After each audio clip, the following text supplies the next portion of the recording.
Et comme tous les mardis, on retrouve Gérard Rousseau du cinéma Le Palace pour le programme de cette semaine du 27 au 3 février. Bonjour. Bonjour. Et commençons par un film d'animation qui devrait plaire aux petits comme aux grands. J'ai nommé Astérix et le domaine des dieux. Oui, alors Astérix, on l'a déjà présenté en programmation normale. Bon, devant le succès, on le repasse pour quelques séances. Donc, je ne refais pas la présentation du film. Hein. C'est un genre qui plaît toujours et celui-là est plutôt pas mal. Voilà. Et on peut dire que les productions françaises sont à l'honneur cette semaine puisque l'affiche figurera également le film Les Souvenirs. Ah ouais, Les Souvenirs, c'est une comédie dramatique, plutôt comédie que dramatique d'ailleurs. Enfin, c'est quelque chose de sérieux à la fois, mais drôle. Donc, l'histoire, Romain a 23 ans, il aimerait être écrivain, mais pour l'instant, il est veilleur de nuit dans un hôtel. Son père a 62 ans, il part à la retraite et fait semblant de s'en foutre. C'est écrit dans le synopsis. Son colocataire a 24 ans, il ne pense qu'à une chose, séduire une fille, n'importe laquelle et par tous les moyens. Sa grand-mère a 85 ans, vous verrez, c'est interprété par Annie Cordy, qu'on découvre plus comme actrice que comme chanteuse. Elle se retrouve en maison de retraite et se demande ce qu'elle fait avec tous ces vieux. Un jour, son père débarque en catastrophe, la grand-mère a disparu, elle s'est évadée en quelque sorte. Donc, Romain part à sa recherche quelque part dans ses souvenirs. Alors justement, Annie Cordy, j'en parlais à l'instant, on la connaît comme chanteuse de petites chansons sympathiques, mais elle a participé à 60 films. Hein, elle a aujourd'hui 86 ans et en pleine forme. Donc, je vous recommande d'aller la voir dans ce film. Le réalisateur, c'est Jean-Paul Rouve. Alors, Jean-Paul Rouve, il a démarré avec un groupe d'humoristes, les Robins des Bois, sur Canal+, hein, et il fait une belle carrière cinématographique, notamment avec Marina Foïs aussi, un des membres du groupe.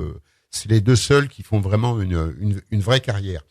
Donc, il a été réalisateur et acteur. Hein, on l'a vu dans Adèle Blanc-Sec, dans Les Tuches, dans Mais qui a tué Pamela Rose, ou Monsieur Batignolles, dans un rôle assez ignoble.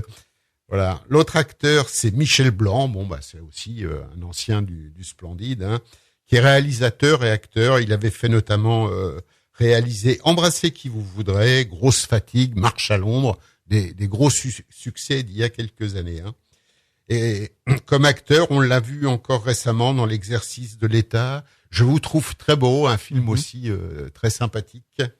Alors, Les Bronzés, évidemment, le Père Noël est une ordure, il n'apparaît pas, mais c'est la voix off de l'obsédé du téléphone.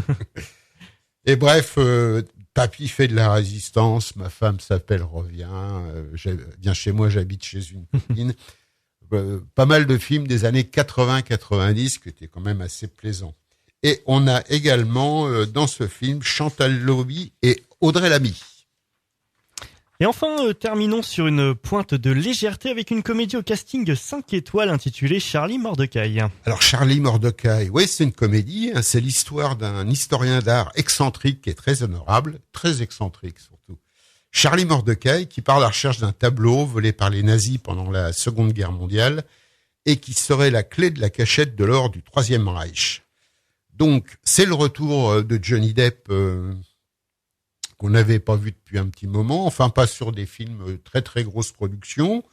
Johnny Depp, c'est avant tout l'interprète de tous les opus Pirates des Caraïbes, inoubliables.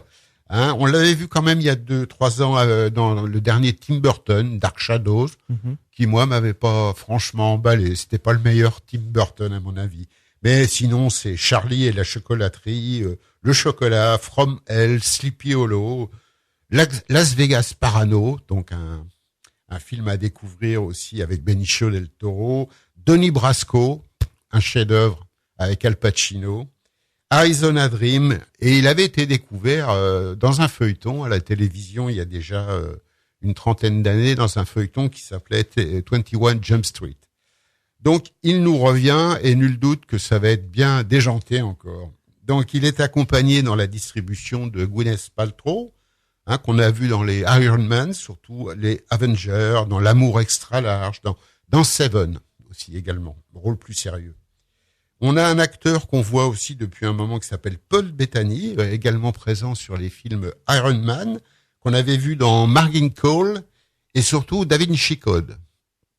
Et puis on a aussi un autre acteur, donc comme vous l'aviez dit tout à l'heure, grosse distribution, Ewan McGregor, hein, c'est quand même du lourd aussi, qui a participé aux Star Wars, à The Ghostwriter, Big Fish, Les Chefs du Pentagone, et un film, celui qui l'a fait connaître, je suppose, qui date déjà de 96, qui s'appelle Trainspotting, que je vous incite à redécouvrir. Âme sensible, ça se tenue. Voilà. Et enfin, un acteur aussi qu'on avait un petit peu oublié, que j'aime beaucoup personnellement, qui s'appelle Jeff Goldblum, qu'on a vu il y a 2 ans dans The Grand Budapest Hotel. Il n'avait pas un très très grand rôle, mais il a joué dans 2 opus de Jurassic Park. On l'avait découvert en 86 aussi dans un rôle fantastique, La Mouche. Hein. Et ses débuts datent des années 80 aussi, dans des séries télévisées américaines. Alors, c'est réalisé par David Koepp, que je connais pas particulièrement, qui a réalisé notamment en 2004 Fenêtre secrète avec le même Johnny Depp. Donc, une belle distribution et la bande-annonce semble très prometteuse. Souhaitez-vous ajouter quelque chose pour conclure ce rendez-vous? C'est tout pour cette semaine. Je vous donne rendez-vous à la semaine prochaine. Je rappelle donc que toutes les infos sont disponibles sur le www.cinéma.lepalace.org. Merci Gérard et à bientôt. À bientôt.